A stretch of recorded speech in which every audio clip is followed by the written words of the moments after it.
Iran से जंग के लिए मजीद अरबों डॉलर्स की दरख्वास्त पर आज अमरीकी वज़ीर जंग और chairman joint chiefs of staff general Dan Caine को अमरीकी सेनेट पैनल के सवालात का सामना करना होगा। अमरीकी मीडिया के मुताबिक मुमकिन तौर पर पीट हेग्जिट को अब तक जंग में हुए अमरीकी जानी नुकसान और ज़ख्मी अमरीकी फ़ौजियों की तफसीलात के सवालात का सामना करना पड़ सकता है। महकमा जंग पेंटागन के तर्जुमान ने कहा है कि 7 जुलाई से अब तक के हमलों में 100 अमरीकी फ़ौजी ज़ख्मी हुए हैं, जबकि पिछले हफ्ते ईरानी हमलों में 3 अमरीकी फ़ौजियों की हलाकत की तस्दीक भी की गई है। इससे पहले पाकिस्तान इनक़लाब ने दावा किया था कि उर्दन पर ईरानी हमलों में हलाक अमरीकी फ़ौजियों की तादाद इससे कहीं ज़्यादा है जितनी बताई जा रही है। ये जानी नुकसान उर्दन के इलाके रकबान में अमरीकी फ़ौज के रिहायशी कॉम्प्लेक्स पर ईरानी हमलों में हुआ है। अमरीका ने इस ईरानी दावे पर कोई रद्द अमल नहीं दिया है। इसी दौरान अमरीकी मीडिया ये रिपोर्ट कर चुका है कि अमरीकी अफवाज अभी उर्दन के हमले के बाद वहाँ से मिलने वाले कुछ नाकाबिल शनाख्त जिस्मानी आज़ा का जायज़ा ले रही है। इस बात का इशारा है कि मरने वालों की तादाद में इजाफा हो सकता है। ईरानी सदर मसूद पज़ेश्कियान ने कहा है कि अमरीका ने जब यह देखा कि मुज़ाकरात में ईरान को तवक्कुआत से बढ़कर कामयाबी मिली है तो इसने मुफाहिमत की यादाश्त के अपने वादों को तोड़ दिया।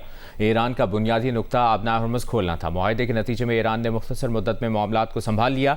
ये देखकर अमरीका ने दोबारा जंग शुरू कर दी। सनअत और कानकनी के कौमी दिन की तकरीब से खिताब में पज़ेश्कियान ने बताया कि नए ईरानी सुप्रीम लीडर मुश्तबा खमनाई ने ना जंग ना अमन की कैफियत के खात्मे पर जोर दिया है। इससे पहले ईरानी सुप्रीम जुडिशल काउंसिल इजलास से खिताब में ईरानी सदर ने कहा था कि ईरान की जंग 2 महाजों पर है, एक मिसाइलों और बमों का महाज जबकि दूसरा मईशत का महाज है, क्योंकि दुश्मन जान चुका है कि वो सिर्फ फौजी ताकत से ईरानी कौम को झुकने पर मजबूर नहीं कर सकता।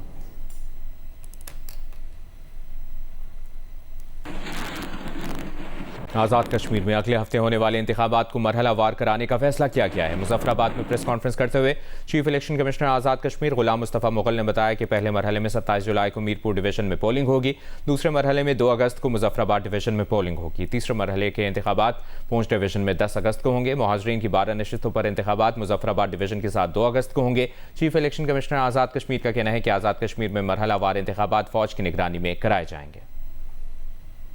जो 27 को जब मीरपुर में होंगे तो फिर वही फौज मुजफ्फराबाद मूव करेगी और 2 अगस्त को मुजफ्फराबाद डिवीजन के इंतखाबात जो हैं वो होंगे और फिर 10 अगस्त को पुंछ डिवीजन के इंतखाबात में वो होंगे। तो ये शेड्यूल में हमने तरमीम की है ताकि फ्री फेयर इलेक्शन जो है वो हो सके फौज की निगरानी में और दीगर जो पैरामिलिट्री फोर्सेस हैं उनकी निगरानी। चीफ जस्टिस की ज़ेर सदारत जुडिशल कमीशन का इजलास हुआ है। इजलास में लाहौर हाई कोर्ट में 10 एडिशनल जजेस की तैनाती का अमल मुकम्मल कर लिया गया है। इसकी तफसील जानेंगे। नुमाइंदा खुसूसी जियो न्यूज़ अब्दुल क़य्यूम सिद्दीकी ने हमें ज्वाइन किया है। जी अब्दुल क़य्यूम सिद्दीकी, आगाह कीजिए। जी, chief justice Pakistan justice Yahya Afridi की सरबराही में जुडिशल कमीशन का आज 2 इजलास हुए हैं। जैसे गुज़िश्ता रोज जो है वो 3 इजलास हुए थे, जिसमें Islamabad high court, Sindh high court, Peshawar high court के जज साहबान उनका तैनाती और मुस्तकिलियों का अमल मुकम्मल हुआ था। आज के इजलास में जो है वो लाहौर हाई कोर्ट और बलूचिस्तान हाई कोर्ट के अंदर जजेस की तकर्री के हवाले से इजलास हुआ और हमारे ज़राए के मुताबिक लाहौर हाई कोर्ट में 10 जो जज साहबान हैं उनकी तकर्री की सिफारिश की गई है, जिसमें और ज़राए का ये भी कहना है कि ये तमाम के तमाम वो जज साहबान बनेंगे जो कि justice Aalia Neelum chief justice Lahore high court है उनके नामजद करदा थे।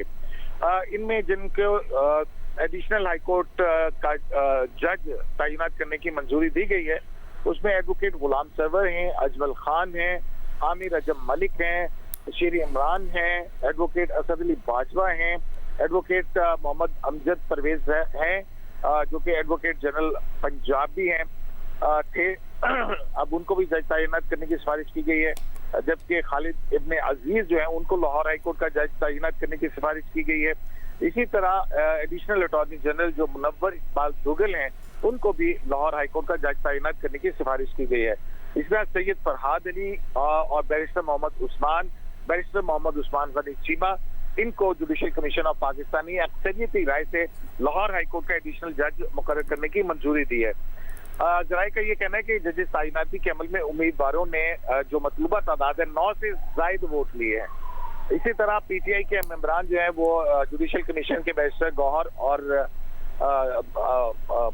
अली जफर वो आज भी इजलास के अंदर शरीक नहीं हुए, जबकि बलूचिस्तान हाई कोर्ट के जो है लिए भी जुडिशल कमीशन ऑफ पाकिस्तान ने 3 एडिशनल जजेस की तकर्री की मंजूरी दी है, जिसमें अब्दुल कयूम लहरी हैं, अल्लाहदाद रोशन हैं और रऊफ अता, एडवोकेट रऊफ अता, जो कि सुप्रीम कोर्ट बार एसोसिएशन के गुज़िश्ता प्रेसिडेंट भी थे, उनको बलूचिस्तान हाई कोर्ट का जज, एडिशनल जज लगाने की मंजूरी दी गई है। और जो बलूचिस्तान के लिए 20 उम्मीदवारों के ऊपर जो है नामों पर गौर हुआ था, 5 की असामियां वहां पे खाली हैं, जिनमें से 3 जो है वो फिल इन की गई हैं। जी, बहुत शुक्रिया आपका अब्दुल कयूम सिद्दीकी।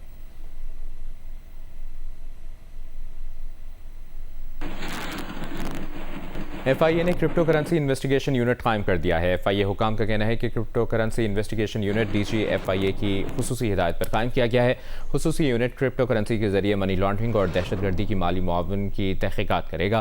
क्रिप्टो करेंसी के जरिए होने वाले मशकूक माली लेन देन की निगरानी भी खुसूसी यूनिट की जिम्मेदारी होगी। खुसूसी यूनिट क्रिप्टो करेंसी से मुतल्लिक साइबर जराइम और मालियाती फ्रॉड की तहकीकात भी करेगा। खुसूसी यूनिट जदीद टेक्नोलॉजी और बैनुल-अक़वामी मयार के मुताबिक तहकीकात करेगा। क्रिप्टो करेंसी के गलत इस्तेमाल की रोकथाम और मौसर कानूनी कार्रवाई के लिए खुसूसी इक़दाम किए जाएंगे। पेशावर के इलाके गुलबर्ग, पहाड़ीपुरा, शाहपुर, मथुरा और रेगी में पुलिस ने कार्रवाइयाँ की हैं। इन कार्रवाइयों के दौरान फायरिंग के नतीजे में 5 मतलूब मुल्ज़मान हलाक हो गए हैं। पुलिस का कहना है कि मुल्ज़मान राजधानी, कत्ल और पुलिस पर हमलों समेत संगीन मुकदमात में मतलूब थे। मुल्ज़मान की फायरिंग से पुलिस गाड़ी को नुकसान पहुंचा, एहलकार महफूज रहे। कराची के इलाके किमाड़ी में लड़की के कत्ल में मुलविस उसके साबिक मंगेतर को गिरफ्तार कर लिया गया है। 4 मार्च को किमाड़ी में फ्लैट से लड़की की फंदा लगी लाश मिली थी। तफसील जानते हैं नुमाइंदा जियो न्यूज़ काशिफ मुश्ताक से। काशिफ, क्या कहना है पुलिस हुकाम का? बिल्कुल, इस हवाले से हमारी SIO जैक्सन जुबैर नवाज से बात हुई है। उनकी जानिब से ये बताया जा रहा है कि 4 मार्च को एक लड़की का कत्ल हुआ था, घर से लाश मिली थी। उसके बाद से पुलिस की इन्वेस्टिगेशन टीम इस पर काम कर रही थी। अब से कुछ देर कबल फैजान नामी मुलजिम को जो है वो गिरफ्तार किया है। फैजान ने 16 साल महेश को जो है वो कत्ल किया था और फैजान जो है वो इस लड़की का मंगेतर था। ताहम इस हवाले से पुलिस की जानिब से तफ्तीश की जा रही थी और तफ्तीश के दौरान ये पता चला कि इसको मुख्तलिफ रंग देने की कोशिश की जा रही थी, लेकिन इन्वेस्टिगेशन के दौरान जब इसके मंगेतर को हिरासत में लिया तो उसकी जानिब से इंकशाफ किया गया। अब पुलिस की जानिब से मुलजिम को गिरफ्तार कर लिया है। जैक्सन थाने में इस पूरा वाक़े का मुकदमा जो है वो दर्ज किया गया था। कत्ल की दिफात के तहत पुलिस की जानिब से बताया जा रहा है कि मुख्तलिफ CCTV फुटेज भी हासिल की गई थी, जबकि अब जो फैजान को गिरफ्तार किया है उससे मजीद तफ्तीश भी की जा रही है, जबकि उससे ये भी जानने की कोशिश की जा रही है कि आया उसके और कोई साथी तो इसमें मुलविस नहीं थे। सही, काशिफ मुश्ताक आपने अपडेट किया, शुक्रिया।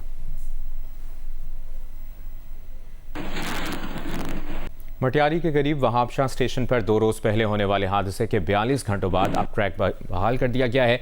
रेलवे हुकाम का कहना है कि वहाबशाह स्टेशन के दरमियान अब ट्रैक पर सेफ्टी की वजह से स्पीड की हद 10 किलोमीटर फी घंटा रखी गई है।